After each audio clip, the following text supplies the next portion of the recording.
Man, how do I get sick in November? Like, whoever got me sick, I'm gonna find them, bro. I'm definitely gonna find them. Yeah, so I got a cold. I picked up a cold over the weekend. I don't know how. I just woke up Sunday morning, hot as you don't know what. Just felt awful. And I felt awful yesterday, which is why, again, we didn't record yesterday, which at this point we might as well just call it the Tuesday show because we haven't done it on a Monday yet. So because it's either technical difficulties or I'm sick and I'm feeling terrible. And if I'm feeling terrible, I probably won't do it. But I mean, I'm here today. I kind of feel terrible, but so we're gonna try and keep this show short. And so, welcome to the podcast.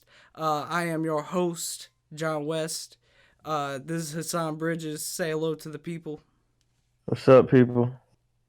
My stepdad actually watches the show a little bit, and he said that, Oh, it and does. he watched all my old videos, all my gaming videos, and he heard you before, and he said he talked about it this weekend. He was like, "You got the same type of intro every single time you're on here."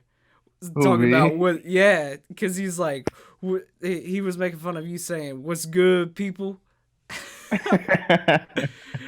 He was like, he got the same intro. I was like, yeah, he do. I started laughing about it, but because it was kind of funny. But all right, so we're gonna try and keep it short. We got a few topics we just want to hit. Talking about stuff that happened over the weekend, and also talking about the college football rankings tonight. They will be released at 9 p.m. Eastern time, and so I'll be tuning into that. I don't know about Hassan; he don't really care much about college football, but that's my thing. So we'll definitely be tuning in. So if you like the podcast, definitely hit the like button and also subscribe if you're new and hit the notification bell so that you never miss an upload or a stream. All right, let's get it started. You ready, bro? Yeah, I'm ready. All right, so obviously one of the biggest things that happened during the weekend was that the Patriots lost. They were on their, you know, they were trying to go 16-0, and now they are not. Obviously, they lost to the Ravens 37-20, and I think the question should be asked with how the point spread looked. Did the Ravens give the blueprint on how to beat the Patriots this year? Because we've been questioning whether or not that the Patriots were unbeatable this year during the regular season, and to see them beat in such dominating fashion, the question needs to be asked. So go ahead and take it away. Okay, so I do believe that they kind of given a blueprint. Because if you look at it, they had what over 200 yards rushing. Lamar Jackson one of those yards. So their run game was dominating. Mark Ingram had 115. And some dude named Gus Edwards had 27 and a touchdown. So they were the Some run guy game. named Gus Edwards acting like he a bum off the street. He is an NFL pro. Don't disrespect him in here. I mean, shoot. But yeah, I guess so. But then if you look at last week, Nick 131 yards. Although he did have two fumbles, if he didn't have those two fumbles, and the Browns didn't kill themselves, they would have beat the Patriots last week. Oh, So absolutely.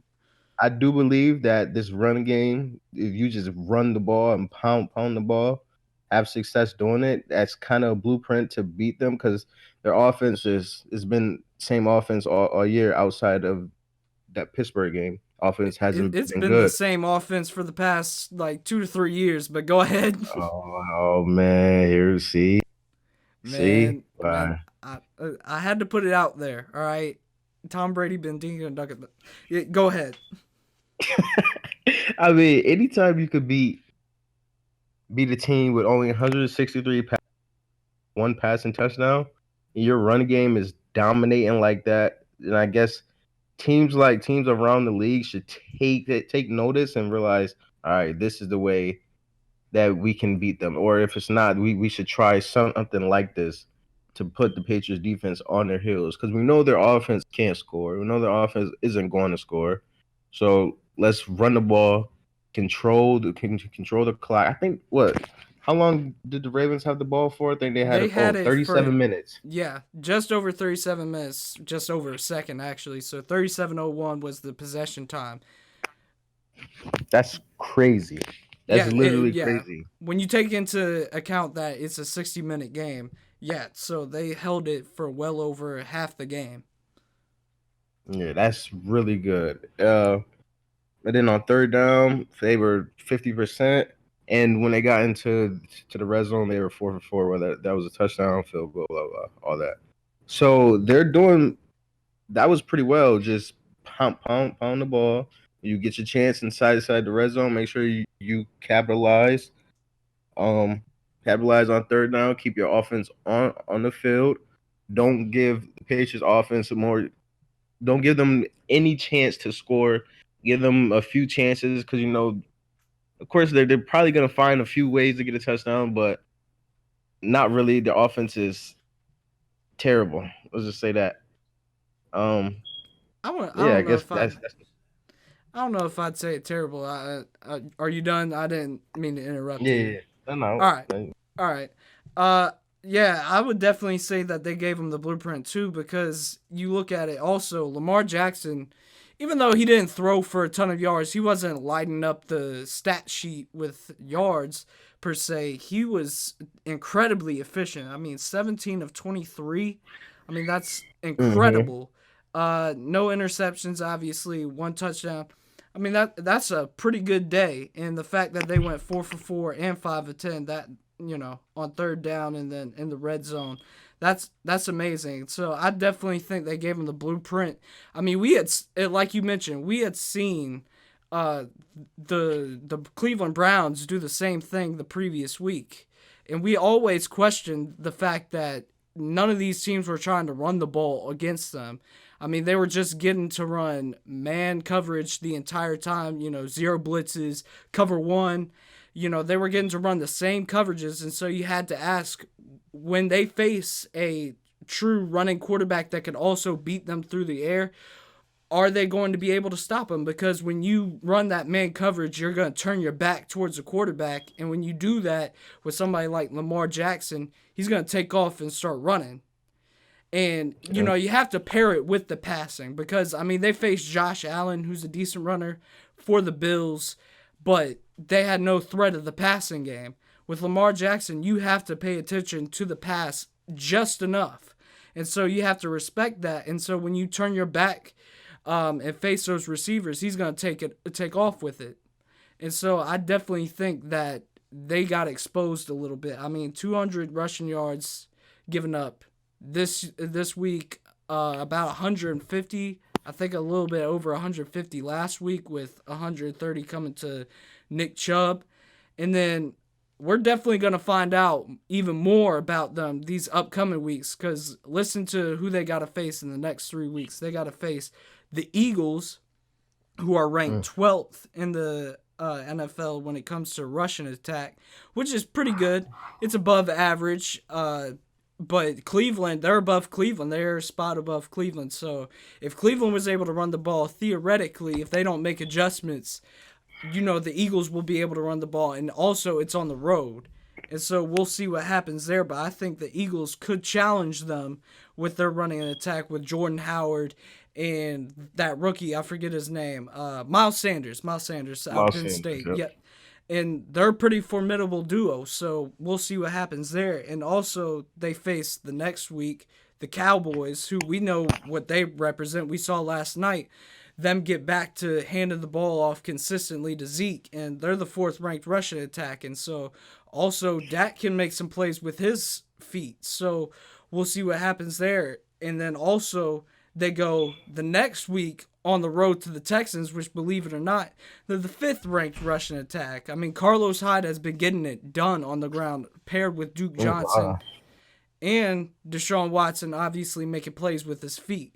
And so these next 3 weeks are going to be critical for the Patriots because if they want to show teams that, hey, that was an aberration and we're not that bad of a defense when it comes to going up against the run, I definitely think that these 3 weeks will be key. They have to start to shut down these offenses because these offenses, they have no problem running it down your throat the entire game. I mean, they're not going to force anything. Carson Wentz, Dak Prescott, Deshaun Watson, they're very good at staying consistent and taking what the defense gives them. So if they're going to give up that running game, they're going to keep with it. I mean, we saw it with Deshaun against Kansas City when he was up there. They ran the ball consistently down the throat of the Kansas City Chiefs defense.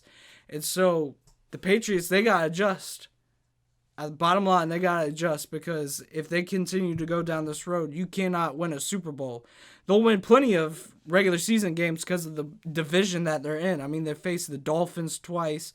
They faced the Jets, twice. So we'll see. But I definitely think that the Patriots got exposed in some sort of fashion. And I think we both agree on that. Yeah. Yeah, All right. 100%. So if you like this video, hit the like button. And also, if you're new to the channel, hit the subscribe button down below. And also hit the notification bell so that you never miss an upload or a stream. All right. Let's keep it moving because, man, my voice is killing me right now. If y'all can't tell. I think I voice cracked once or twice in the last segment. All right. So when we look at this weekend, another big matchup was the Chargers and the Packers. And the Packers got dominated just like the Patriots did. We look at it, Chargers beat them 26-11, and you could argue that the Packers got beat worse than the Chargers. Sorry for the stuttering. And so we have to ask the question, did the Chargers game prove the Packers are not Super Bowl contenders? I don't really think so. They had a bad game. The offense was pretty bad. The offense was pretty damn bad. I was figuring once they got Devontae Adams back, Aaron Rodgers just another weapon. They'll just be taken to the next level. Guess not. Yeah, Chargers it doesn't dominated. necessarily work like that, all the time.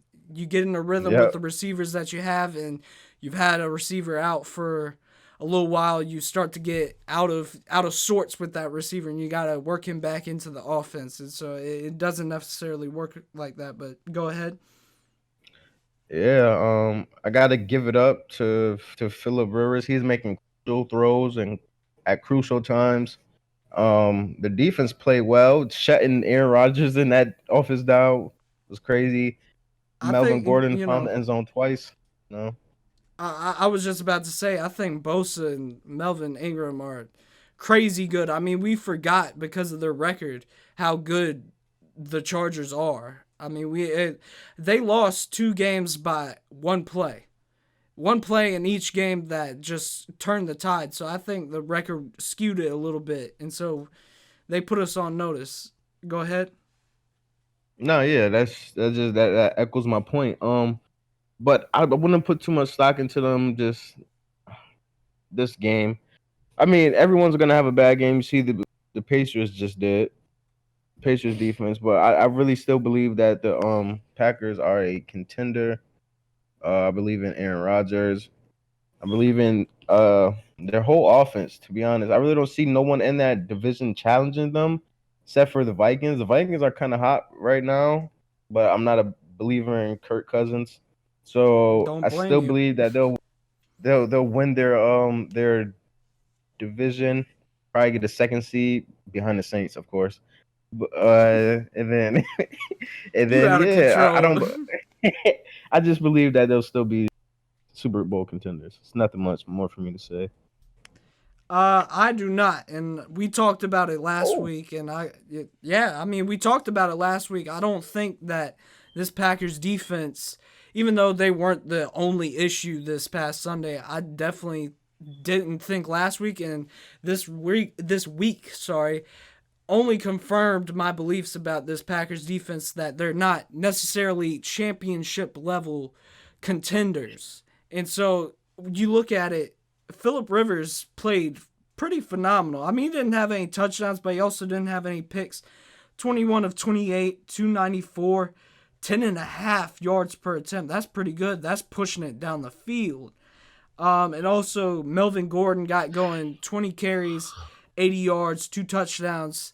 And you also have to take into account that this Packers team probably should have done better when it comes to playing defense against them because the Chargers just replaced their offensive coordinator. They just had to fire him and upgrade within. And so you look at that, I mean, the Chargers had 442 total yards against this defense. And we talked about it last week. The Packers have been giving up yards. You look at the Cowboys, once they started to come back, they got going. They gave up over 400 passing yards to Dak Prescott. You also look at how they gave up yards against the Raiders before Aaron Rodgers just took off and took the soul out of the Raiders. And so you look at that, and also the Chiefs. The Chiefs exposed them with Matt Moore. Matt Moore had an incredible game, which we talked about last week. And so I definitely think that they're not quite up there with the upper echelon teams like the Saints and like the Patriots. Even though I think the Patriots got exposed a little bit, they'll still be one of the top teams in the AFC. And I definitely think that in the NFC, which is more competitive, I don't know if the Packers can get it done because you look at Aaron Rodgers. I mean, a 14 QBR, that was the worst below Mitch Trubisky, who we've been getting on the past weeks on this podcast. I mean, that's terrible. And I think it shows that when you take away the running game of the Packers, I mean, Aaron Jones, 8 carries, 30 yards, only 3 yards per attempt. When you look at that and you look at Aaron Rodgers' stats, I think that Aaron Rodgers can't really pull weight like he used to. Like if this was the old Aaron Rodgers, a younger version of himself, I definitely think this would be a Super Bowl contender because even though the Packers defense isn't quite up to par, it is above what he had in the past. And I think he was able to carry weight back then. Now, when you take away his running game, I think because of his age and his attrition, you look at it and you say, he can't pull the weight like that. I mean, 23 to 35 for 161 yards, only 4.6 yards per attempt. He was dinking and dunking when he was completing passes. So I just think that he can't pull the weight that he used to. And he's going to have to if they want to compete for a championship because Aaron Jones isn't going to go off every single game like he's been doing. And Devontae Adams is still recovering. And that defense isn't always going to get you stops. And so can Aaron Rodgers still pull it off like he did in the past? I just don't know. We'll see. I think it is possible. I think he could, elevate his play. It's not like it's impossible, but I definitely wouldn't bet on it if I'm a betting man. I wouldn't bet on it, and I definitely think that the Packers got exposed a little bit, just like we said the Patriots got exposed. I think the Packers got exposed, and just the Chargers brought to light more of what I already thought that they were, if that makes sense. Yeah, it does. All right, so is there anything else you got to say about it? I mean, because I'm pretty Mm, much done with it. I really now that you bring up their point of their defense and how their defense really can't count on them to make stops. Uh, I would lean towards your way, but I will have to see probably next week. If this happens again, or if or even if they win and their defense plays bad, but they win because of Aaron Rodgers, then I'll have to lean to your side and say no, they're not a Super Bowl contender. We'll have to Yeah, see. yeah, because you see when you get older, and this goes for any sport, but it includes football. You look at people like Tom Brady and Aaron Rodgers who are still top tier quarterbacks, but they are older. You see them become less consistent. You see that those flashes of old, they happen way less every single year. It becomes less and less that they're able to carry their weight. Tom Brady, you'll see him have a performance or two where you're like, man, he looks like, he still got it. And the same thing with Aaron Rodgers. You say he still got it, but then you go to other weeks where they can't pull that weight. They can't do it consistently like they did before. And that just goes to their age. They're not going to be able to do that. And so if you're a teammate of Aaron Rodgers or a teammate of Tom Brady, you got to elevate your play every single week. You have to show up every single week and give your A game, because you know that if we don't, we may lose this game because he can't carry us like he used to. And so I definitely think that they got to start improving as the weeks go on, because like I said, this is the Packers defense is a repeat offender. They've done this several weeks in the past, that they've given up yards and given up points, and before Aaron Rodgers was able to pull them out, but this week he wasn't able to. So it depends. We'll see. We'll definitely see. But if you like this video, hit the like button, and also click the subscribe button if you're new, and also hit that notification bell so you never miss an upload or a stream. All right, so we move it quickly. We're going to move on to the Cowboys versus you heard that. I'm telling you, this cold, it's getting to me, man. It's making me stutter. But when you look at the Cowboys versus the Giants last night, Cowboys got a solid 37-18 point win. Dak Prescott played well, but I think that 2 points that I have about this, and I'll start about talking about this game first. I'll go first. When you look at the Cowboys versus the Giants, I think that the Cowboys are finally starting to find their winning mojo, their winning formula, the recipe that's going to get them to where they want to go, which is a Super Bowl. And whether you hate the Cowboys or not, you have to admit they got some talent. And as long as they have a good recipe, that they could make the Super Bowl and maybe challenge for that. So I think they got back to that. You see Ezekiel Elliott, 23 carries, 139 yards, no touchdowns, but I don't think it really matters because he put them in positions to score. And so I definitely think that they're getting back to what makes them successful, which is running the football. And then once they start to establish the run, they put it in the belly of Zeke and then take it out and then go play action. I think that... Were you laughing at me? Nah, yeah. Is that not what he does in play action? You got to put the ball in the belly, take it out, throw a play action pass. All right? I definitely think that they're getting to their winning formula, because I think they kind of bought into the fool's gold that was Dak Prescott in the first few weeks, which was that they thought he could just come out and throw the ball 30 plus times and he was going to throw for 400 plus yards and they were going to win all these games and blowouts.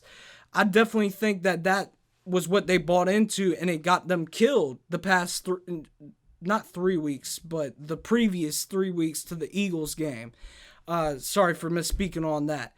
I definitely think that they bought into that, and that got them killed in those games. And so they got behind the 8 ball when they weren't able to run the ball. But now that they're able to run the ball and Zeke is getting going and he's finally starting to look like he's more in shape, I definitely think that this is how the Cowboys are going to win. And this is how they're going to get to where they want to go, which is you got to run the football and you got to play defense. Their defense played spectacular last night. I know it's just the Giants, and we'll get into the Giants standpoint later in the topic, but you have to look at it. They turn the ball over. Dak Prescott throws an interception first play, but I know it was the first possession, but I think it was the first play.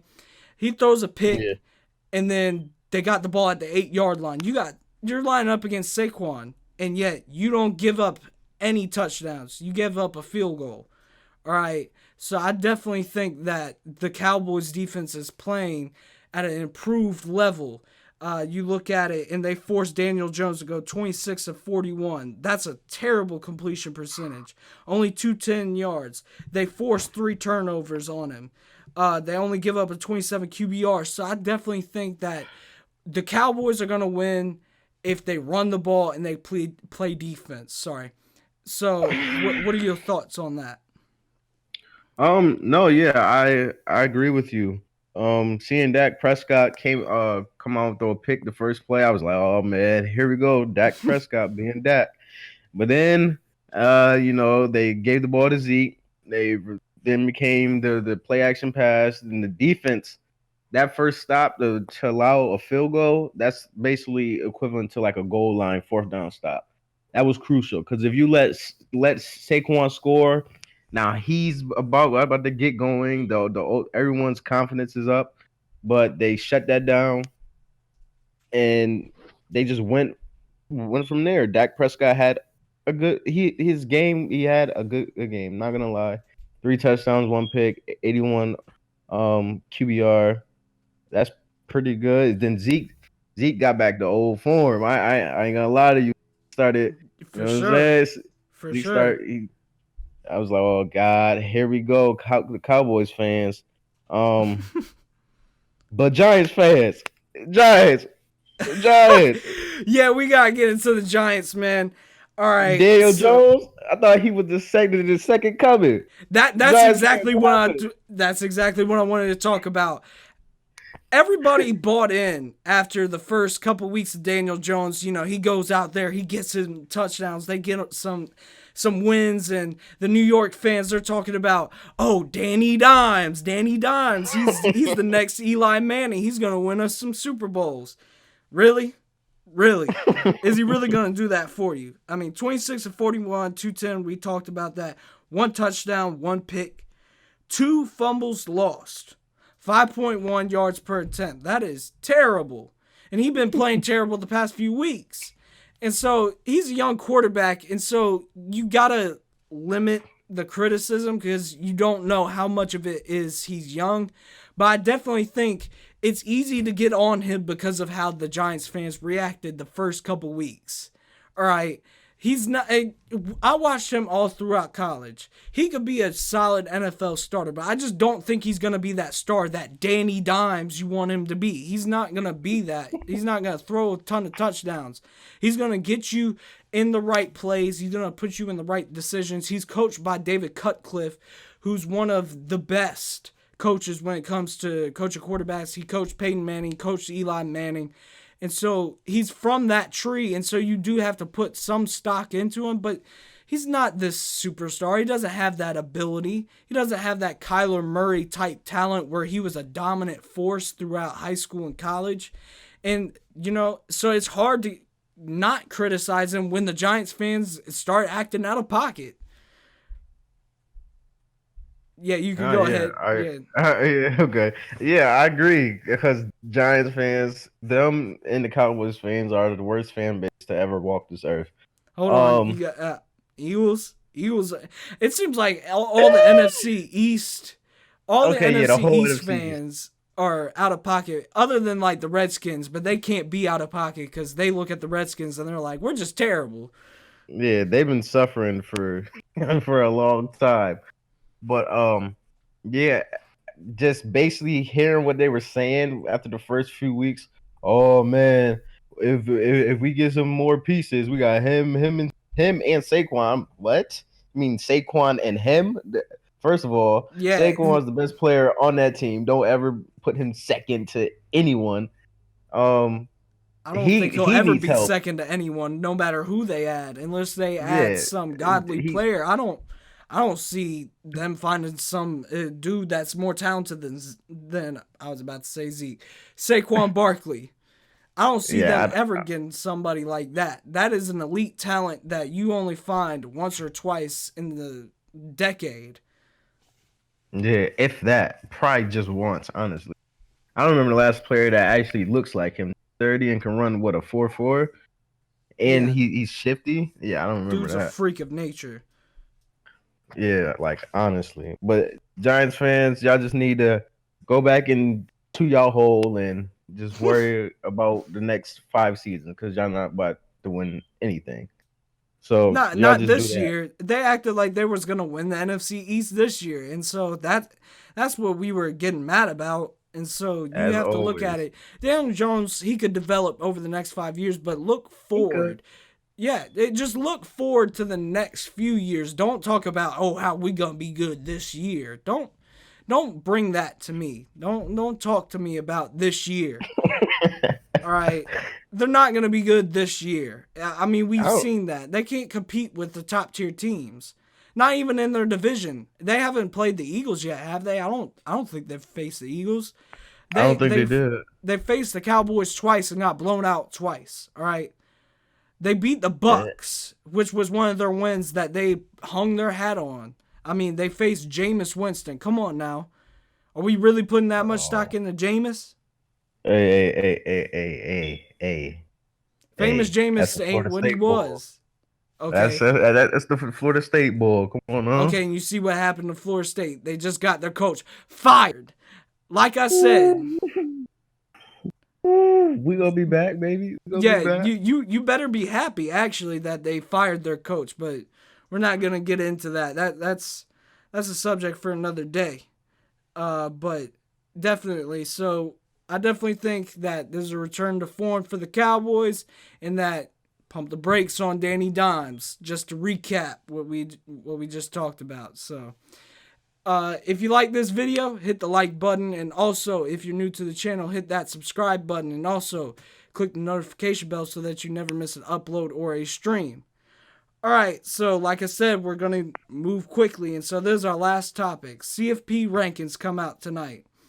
And usually what I do is during the weeks, if you've been here the past couple weeks, I like to recap what happens in the top 6 the past couple weeks. That's what we've done, and we'll recap what every team did during the week. But there's not much to recap this week. Looking at it, the top 5 teams, almost all of them had bye weeks. I think Clemson, you can include Wofford. That is a bye week. Let's not say Wofford is an elite team. I know some Clemson fans will try and boost our schedule up. We're playing trash teams, all right? So we're basically on bye week every week, all right?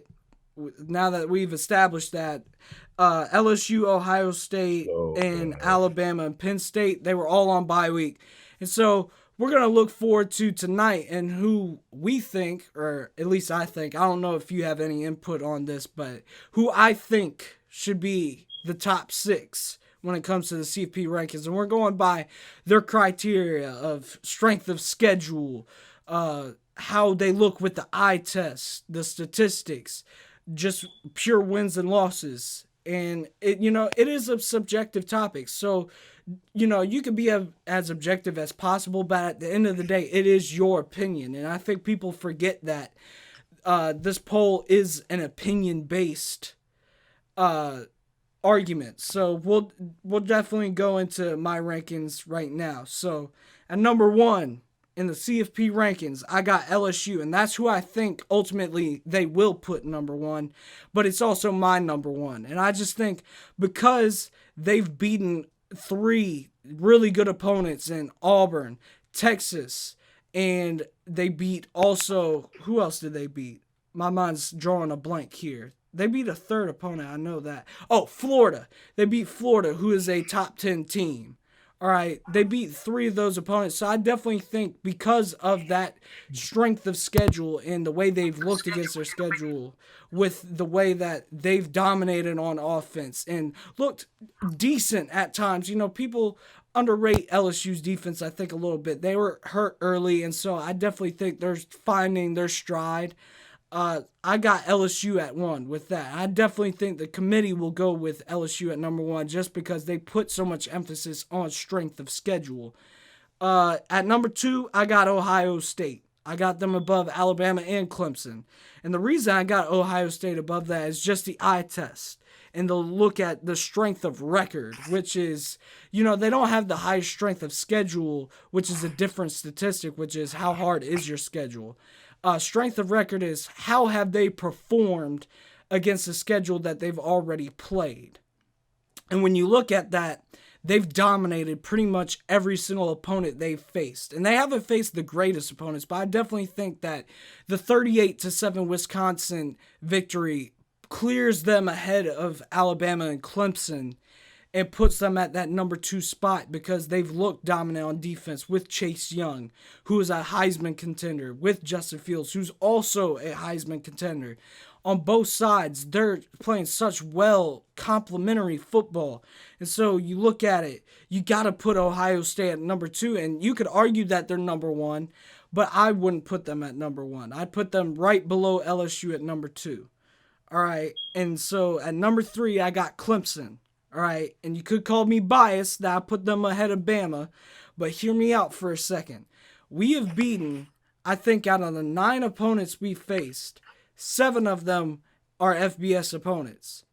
Now, you can talk about the quality of team all you want, but nobody else has faced that many FBS opponents, beaten that FBS opponents up to this point. All right, we had one close call against UNC. Other than that, what have we done? We have blown every single opponent out by 14 plus, should be 21 plus, but the Texas A&M game, they score a garbage time touchdown. So don't let that fool you. You know, some people will look at the like opponent, which is Texas A&M. We've both faced Texas A&M. And they'll say, oh, Alabama beat them by more points. No, they didn't. They beat them by more points because we gave up a last-second touchdown, which was on a 4th down where we blitzed everybody, and it was the end of the game, and it didn't really matter. So I'm definitely putting Clemson above Alabama at number 3 because they've played better complementary football. Our offense isn't where we thought they would be, but they're definitely still up there. You look at all the statistics, they're almost top 5 in every category, and we're starting to find our stride now. And you look at our run game, it's performing. You look at our defense, it's performing better than Alabama. It's just the facts. Look at the statistics.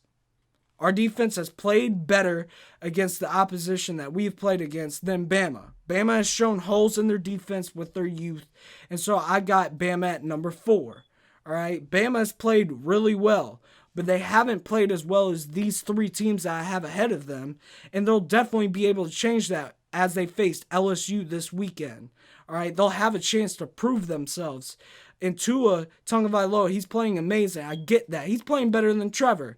But you have to look at it and you have to say, who is he playing, just like you have to do it for Trevor Lawrence. All right, you got to keep the same energy for both teams because they've both not faced the greatest opponents. And so I definitely got Alabama at 4, and that could change this week, obviously. It'll change. They'll either go down if they lose to LSU, and if they go up and beat LSU, I think they're going to be maybe at the number 2 spot. You might put them ahead of Ohio State. You may even put them at the number 1 spot. So I definitely got them at number 4. Got Penn State right outside at number 5. Again, I need to see more. I need to see them beat Ohio State before I buy into Penn State. They got plenty of talent, but can they do it against the top-tier opponents? We will find out as they face an undefeated Minnesota team this week. And so we'll get a good, test on how good they are. And so at number 6, I got Oregon over Georgia. Those two were competing for number 6. When you look at Georgia, they've played probably the better schedule. But again, they have that unforgivable South Carolina loss. They should not have lost to South Carolina. South Carolina tried to give the game to Georgia, and yet they still couldn't win. And so I got Oregon, who had that last-second loss to Auburn, but ever since then, they've been dominant. They beat USC 56-24 on the road, which I give huge kudos to them because USC is a pretty good home team. And so I got Oregon at 6. I know you don't have too much input on college football, but what do you think of that top 6 from an outsider's perspective? From an outsider's perspective, honestly, being honest, it's all wrong. For some reason, I don't see Florida State up there. Oh my gosh! I don't see Wake Forest up there, but it's like nah. All right. Nah, but yeah, it's all fine. It's all good. I agree. Again, it's it's all subjective. It's all about what you value, and I definitely think that you could shift these people around. It really doesn't matter at this point. It's all going to play itself out. All these teams, or a couple of these teams, play each other. LSU plays Alabama. Ohio State's going to play Penn State.